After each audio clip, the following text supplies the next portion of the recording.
Oui, bonjour, je suis le docteur Fadel Seibou et je vais vous parler des complications urologiques de la méningite qui peuvent survenir en raison de l'atteinte du système nerveux central et autonome.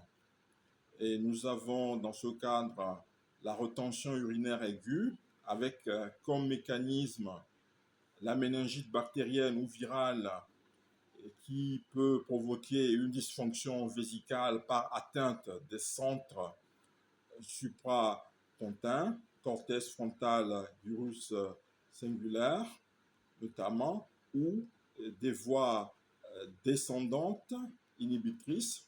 Comme étiologie, nous avons inflammation méningée avec compression ou ischémie des nerfs sacrés au niveau S2, S4, hypertension intracrânienne avec dysrégulation autonome, myélite associée rare mais possible dans les méningoencéphalites.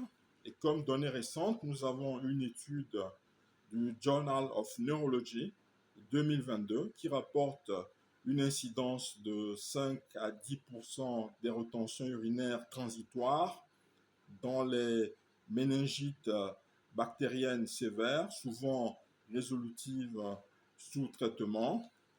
Nous avons également la dysfonction vésico-sphinctérienne chronique avec comme forme possible l'hyperactivité vésicale liée aux lésions suprasacrées avec urgence missionnelle pour la curie. Nous avons l'hypoactivité détrusorienne liée à l'atteinte des centres sacrés ou des nerfs périphériques avec vidange incomplète. Nous avons également la dysynergie vésico-sphinctérienne liée à la lésion de la moelle épinière et du tronc cérébral. Et comme étude clé, nous avons une méga-analyse de neurourologie and urodynamics de 2021 qui souligne que 15 à 20% des patients post-méningite développent des symptômes vésicaux persistants, surtout après méningite tuberculeuse ou streptococcique. Et la méningite tuberculeuse la plus neuro-invasive entraîne des séquelles neurologiques dans à peu près 25% des cas, selon International Journal of Infectious Diseases de 2023.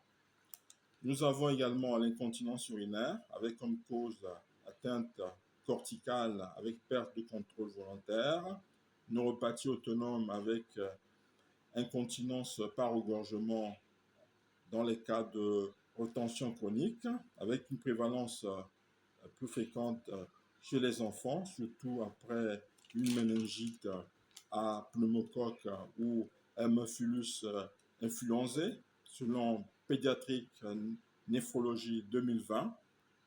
Nous avons également les infections urinaires secondaires, avec comme facteur de risque la sonde vésicale prolongée, en réanimation notamment, ou la dysfonction vésicale avec stase urinaire et colonisation bactérienne.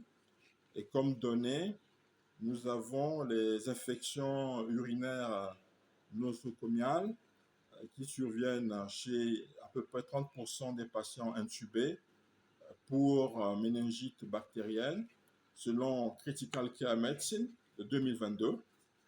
Nous avons également l'insuffisance rénale chronique, avec comme lien possible la septicémie liée au méningocoque ou au pneumocoque, choc septique, nécrose tubulaire aiguë.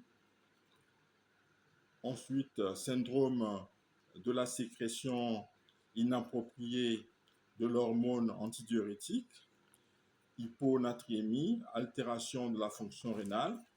Voilà, comme publication récente, nous avons le syndrome de la sécrétion inappropriée de l'hormone antidiurétique qui complique 30 à 40% des méningites bactériennes, selon Frontiers in Neurology de 2023. Nous avons également les troubles sexuels notamment les dysfonctions érectiles et éjaculatoires possibles en cas d'atteinte des centres spinaux T12L2 ou autonomes. Donc, pour les études, ces cas sont rarement rapportés, mais décrites dans les méningites chroniques, notamment tuberculose, en référence au Journal of Neurological Sciences de 2021. Pour le diagnostic, nous avons le bilan urodynamique indiqué en cas de dyskinésie vésico-sphinctérienne persistante, plus d'un mois post-infection. L'échographie vésico-rénale à la recherche de résidus post-missionnels et hydronéphose, notamment. L'IRM médulaire si suspicion de myélite associée. Pour le traitement en cas de rétention urinaire, donc on a le cathétérisme intermittent propre, préférable au sondage permanent.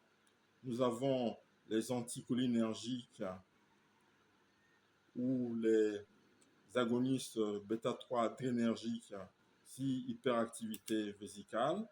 En prévention aux infections urinaires, nous avons l'antibioprophylaxie discutée en cas de résidus chroniques. Voilà, je vous remercie.